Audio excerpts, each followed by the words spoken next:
he says it's not that instrumental grievers lack emotion, but he said their emotions are in pastels, where intuitive grievers' emotions are vivid colors.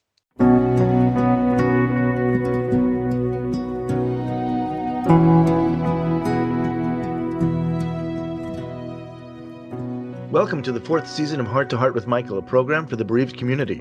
Our purpose is to empower members of our community.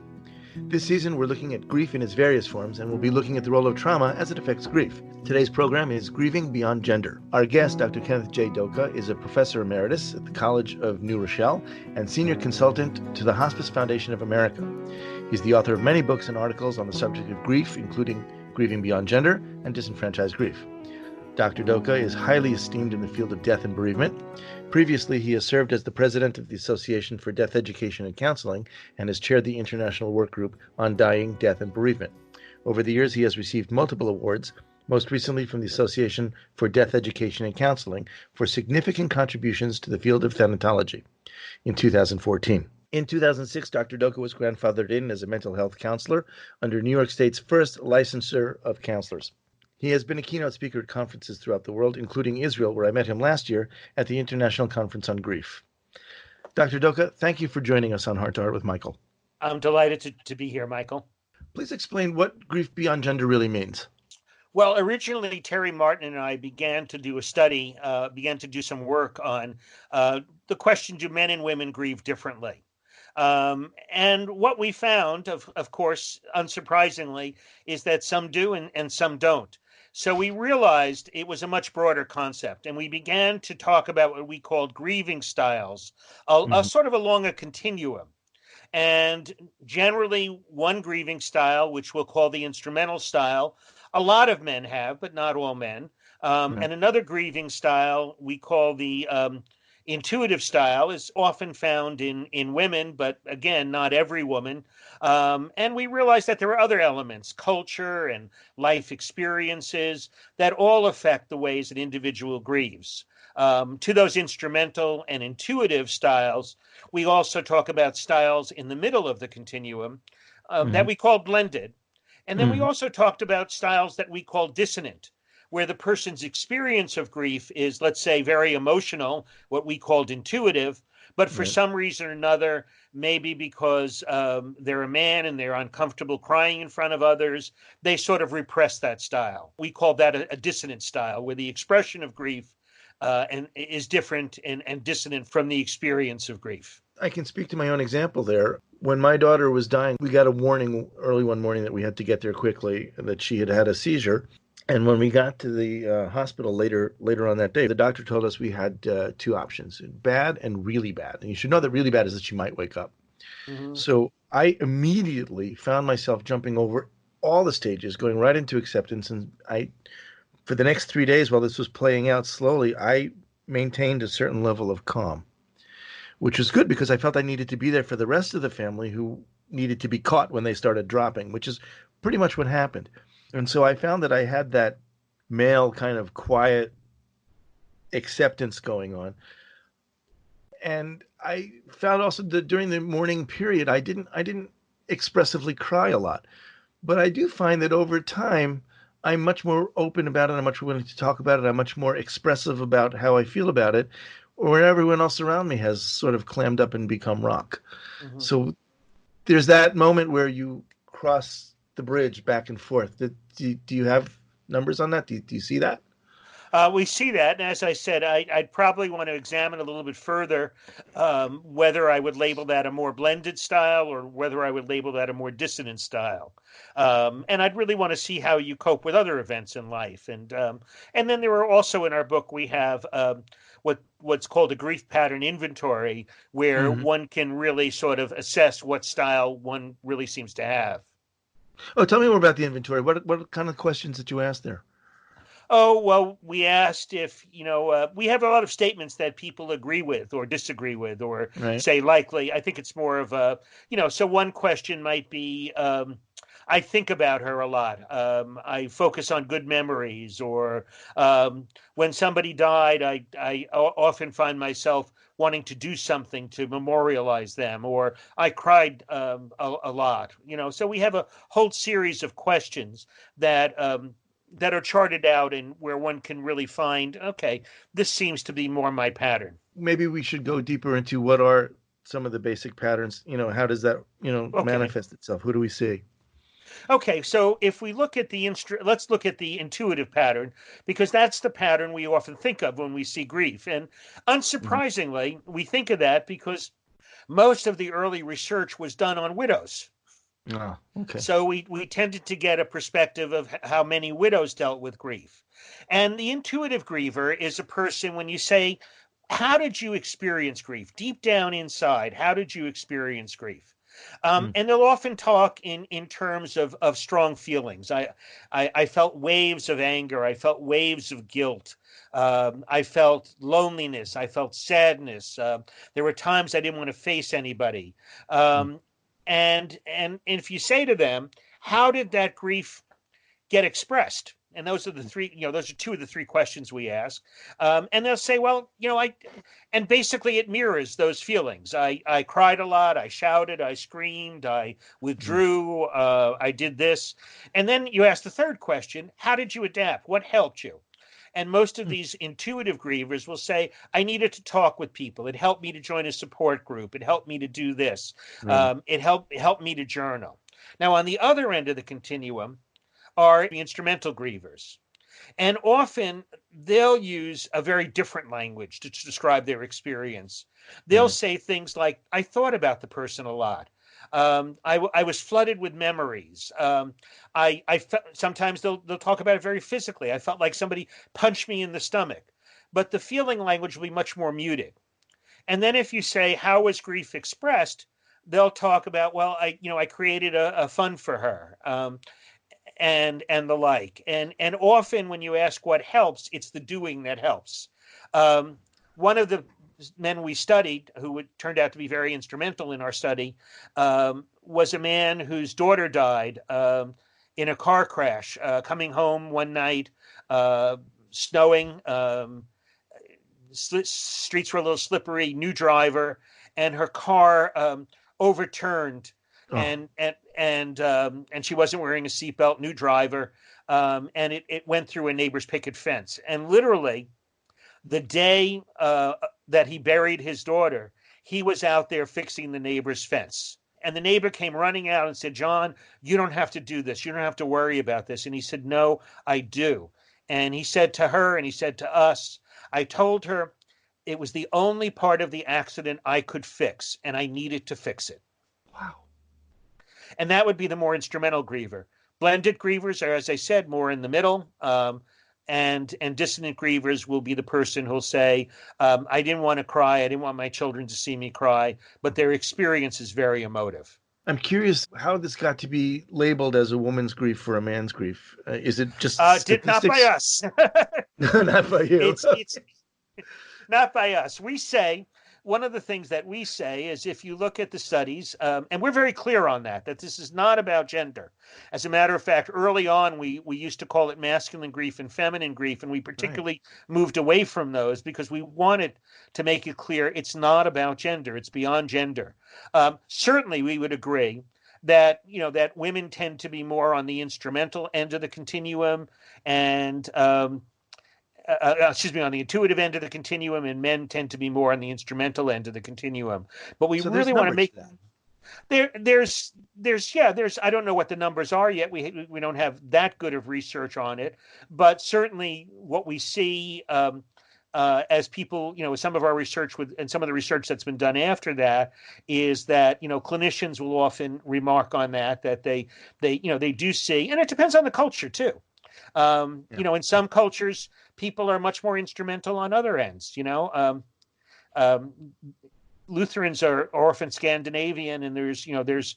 I often tell a joke about a Lutheran farmer who so loved his wife, so was passionately was devoted to her, that he almost told her. Um, and in certain cultures are just less emotive. In other cultures, are more. So in those cultures, you'd expect to see bias. And it was interesting that one of the things that turned out to be very, very interesting in our study uh, was that we found out that that women who were highly instrumental had this, this style that more men had, tended to be one or two categories. The smaller category was that they were the parent-child in a very dysfunctional family. Okay. But the more common category was that they were often one of the older siblings, particularly one of the older female siblings, in a family with multiple children. So, from early on, they had caretaking responsibilities. Right. And so, if you're a 10-year-old girl and your 3-year-old brother skins his knee, or your 3-year-old sister skins their knee, you're the one who takes them inside, who, cleans up the wound, who puts a Band-Aid on. And, and what tends to happen is you learn a more problem-focused rather than emotional-focused coping style, which stays with you all your life. That's very interesting, because my daughter who died was a special needs daughter. And so my other children, I think, grew up much more quickly. I think at some point we maybe even robbed some of their childhood, but they grew up to be adults when they were 11. And now today in their 20s, they are really remarkable adults. And I can see how that carries through. And I'm sure that that's related. Yeah.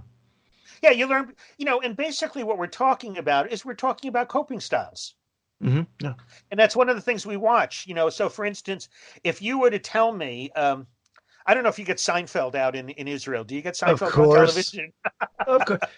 I think his last episode was broadcast, not live, but it was broadcast in Israel at the same time as it was in the States. That's how universal that was. Okay. Well, if you remember, there's one character who cries when her hot dog hits the ground. Right. And anything is tearful. But then when she's told her grandmother dies, she has almost a very cold response. Right. And that as a counselor, that would be unusual to me.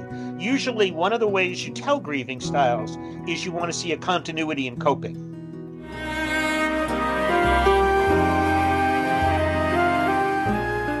Home Tonight Forever by the Baby Blues Sound Collective. I think what I love so much about this CD is that some of the songs were inspired by the patients. Many listeners will understand many of the different songs and what they've been inspired by. Our new album will be available on iTunes, Amazon.com, Spotify. I love the fact that the proceeds from this CD are actually going to help those with congenital heart defects. Enjoy the music. Home Tonight Forever. Hi, my name is Jamie Alcroft, and I just published my new book, The Tin Man Diaries. It's an amazing story of my sudden change of heart as I went through a heart and liver transplant. I can think of no better way to read The Tin Man Diaries than to cuddle up in your favorite Hearts Unite the Globe sweatshirt and your favorite hot beverage, of course, in your Hearts Unite the Globe mug, both of which are available at the Hug Podcast Network online store, or visit heartsunitetheglobe.org. This content is not intended to be a substitute for professional medical advice, diagnosis, or treatment. The opinions expressed in the podcast are not those of Hearts Unite the Globe, but of the hosts and guests, and are intended to spark discussion about issues pertaining to congenital heart disease or bereavement. You are listening to Heart to Heart with Michael. If you or someone you know would like to be a guest on Michael's program, please email him at michael@hearttoheartwithmichael.com. Now, back to our program. Let's talk about the dissonant grievers and the blended grievers. Do you find that most people actually don't really fit into instrumental or intuitive?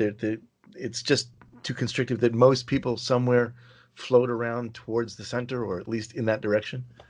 Well, I think it depends. I would rate myself as very instrumental.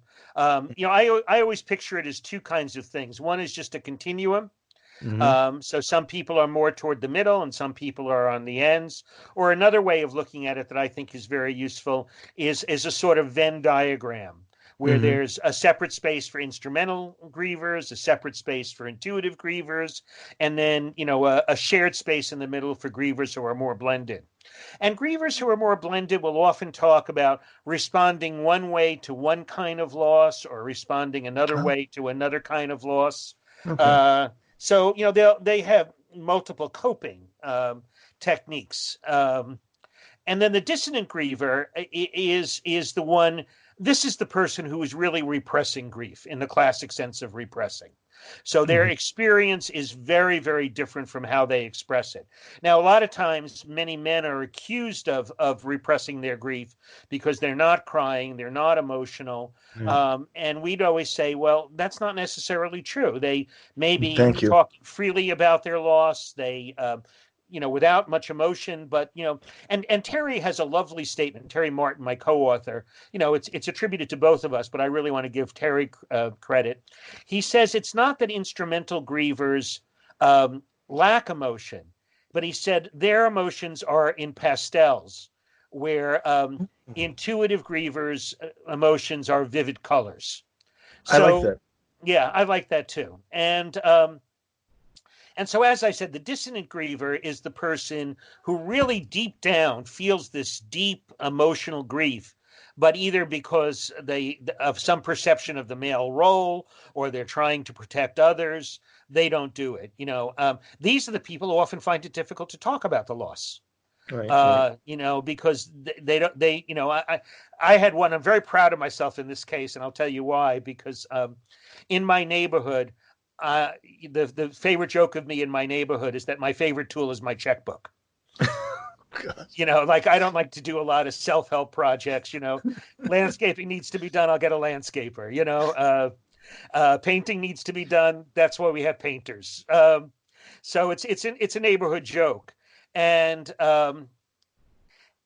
so in this case, I was dealing with a man who was an engineer, and he was really having problems in his marriage, and he couldn't express his daughter had died, and he didn't want to talk about his daughter. He didn't want to have any pictures of his daughter around, and it was really causing problems between him and his wife.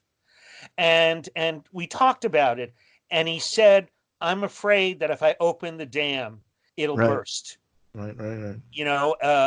That there's so much behind it. And what I'm proud of myself is I said, don't, and I don't know how I knew this. I said, because I'm the least handy person in the world, I said, don't dams have overflow valves? And that became, I don't know how I knew that.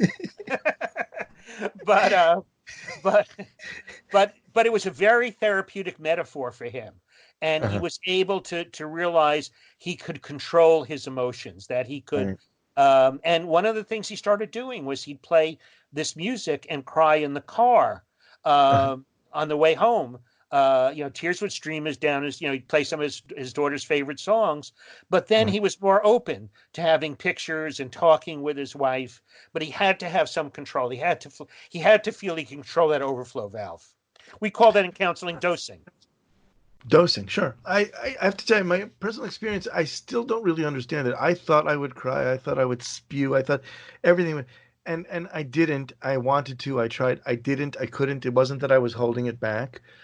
I miss her dearly. I think about her all the time. I see her everywhere. We recently redid part of our house, and she made a painting when she was 14 years old, which is very personal to us. And we said we're going to put that painting up, in a nice place.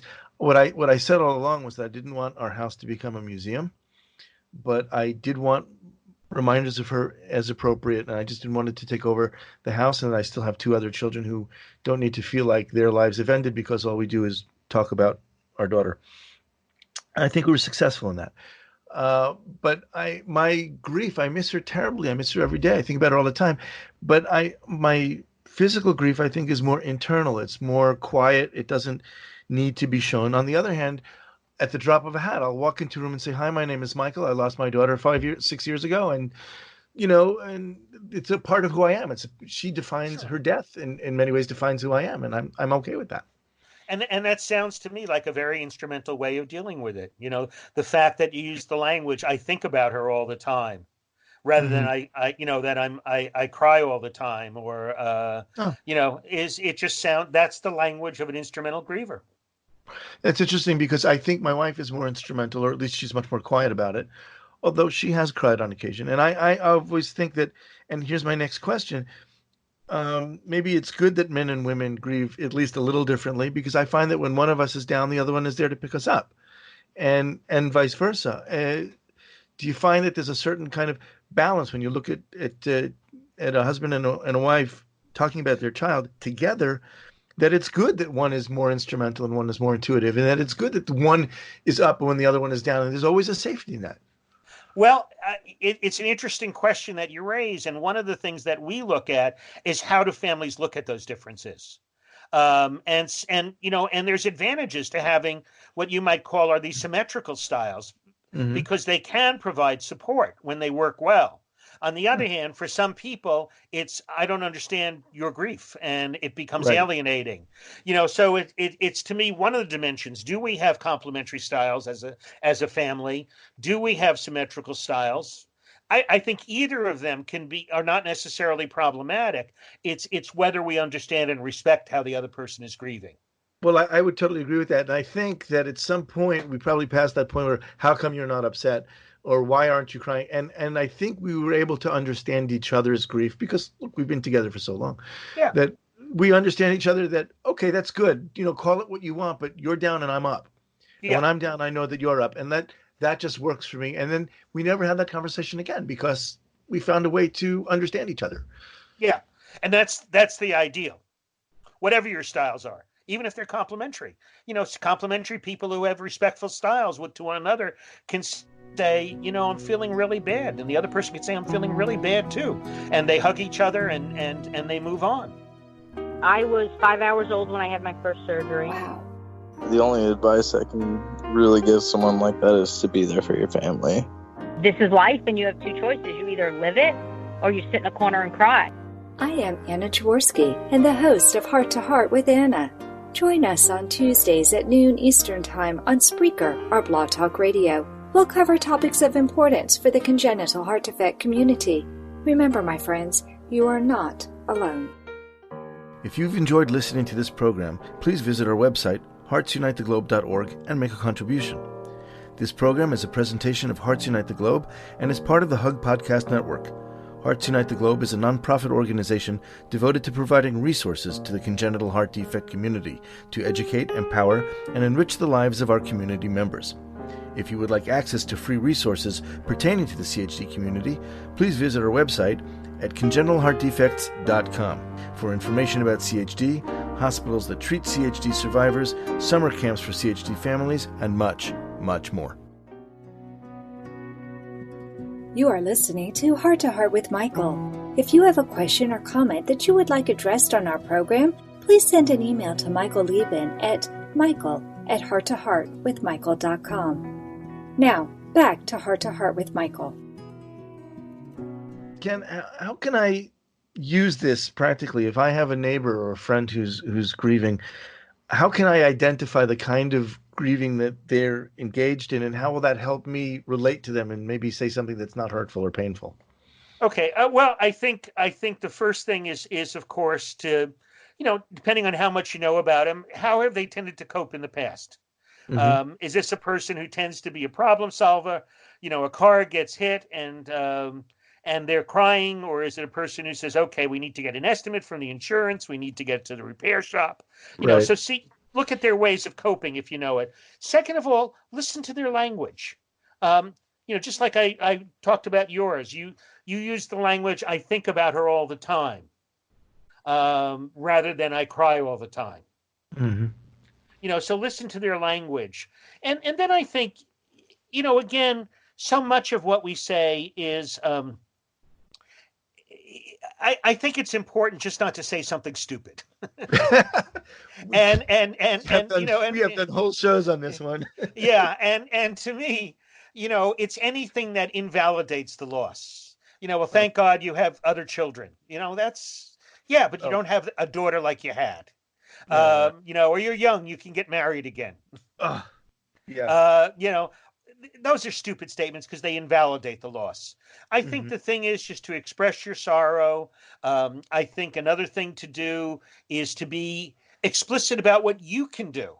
Are you a person who could be a listener? Call me anytime. If you need to talk, I'm there. But another person, a more instrumental person, would say, listen, if I can do anything, and it's good to specifically identify the kinds of things you can do. I know this is a tough time for you. When David is going to soccer practice, I can take him. Right. If you need some time alone, be explicit in the things you can offer. We all offer different things. Can I go to the store for you? Yeah. We had a guest early on, about 3 years ago. We had a rabbi, full disclosure, my brother. And we were talking about things that people say and how hurtful they can be with trying to be positive. Helpful. His advice was the best thing you can say when somebody's grieving, besides nothing, is say, tell me about your loved one. Yeah, tell me about your loved one. And I always like there's a wonderful book. I think it's out of print now. It's a thin little tiny book called I Know Just How You Feel, Avoiding the Cliches of Grief. Right. And what Erin Lynn does in that book, and I often teach that to my clients, because one of the things I can promise people who are listening to you is people are going to say dumb things to them. Oh, you think? I'll bet on it. And not everybody, of course, but somebody's going to say a dumb thing to you sometime in the course of this. And Erin Lynn does 3 things with that. It says, ask yourself 3 questions. Why did they say it? And most of the time, if you acknowledge it, most people aren't intentionally cruel. They're trying to be helpful. They're trying to comfort. So acknowledging that is important. Second thing is, why does it hurt? And it hurt because most of the time it invalidates our loss. You have other children, and then third, what can you say? Even if you can't say it, it is empowering to know that the next time this happens, I can say, yes, I'm comforted by the fact that we have other children, but I will always miss my daughter. Oh, good answer. Good answer. We had a guest on about a year ago who had a list of snarky answers that you wouldn't actually give, but you want to say them in your head. Yeah. It stops you from punching people in the face a lot of times. Yeah, but so does Erin Lynn's method, and I like that. No, I think you're right. I think, that method is a lot kinder, and I appreciate it, and thank you for bringing that up. But while we're on the subject of books, you've got a book or 2 out on the subject. Are they for mourners? Are they for counselors? Well, the book that we have, Grieving Beyond Gender, Understanding the Ways Men and Women Grieve, is primarily a counseling book. But again, my trade book, which is meant for a wider audience, is called Grief is a Journey. And in that, we do talk about grieving styles. And we even have the grieving pattern inventory as an appendix. So you can see where, what kind of griever you are. Can I use that to see what kind of griever my friend might be? In other words, I'm still looking for a way to get in and help somebody without hurting them, it's such a fine line at that moment. Yeah. I don't think they're going to sit down and answer 25 or so many questions. No, but if you look at those questions yourself and relate it to them. Yeah, I would say just listen to their language. Yeah. Look at how they cope, and you'll get some clues. I think that's really good advice. I would where can we get these books so that our listeners can go out and I guess you can get them from the publishers. Grief Beyond Gender is published by Routledge, and the other and Grief is a Journey is Aria. That's the more trade book. That's the more group for a general audience. And of course, any of these books are available through Amazon or any online service that sells books. Well, that's good to know, and I hope people take this seriously. We were talking about this before we went into record today. This concept of grief beyond gender and the different types of grief and different models. This is the sort of thing that we think maybe we've known, but we've never really known that we've known it. These are new ways for people to look at grief, and it's very, very helpful is what I'm trying to say. The more we know about the different ways people grieve, the more I think we can help them work through their grief as friends, because that's part of the human thing to do. We want to help our friends. And it's so easy to make a mistake. It's so easy to do something wrong. And even if you've experienced your own grief, that's not the same as somebody else's grief. And the best we can do is try. And the best we can do is try to understand. And I think you hit it exactly right. The most important thing you can do with a friend who's grieving is shut up and listen. And I mean that. I would agree. Dr. Kenneth Doka, thank you so much for coming on the program today.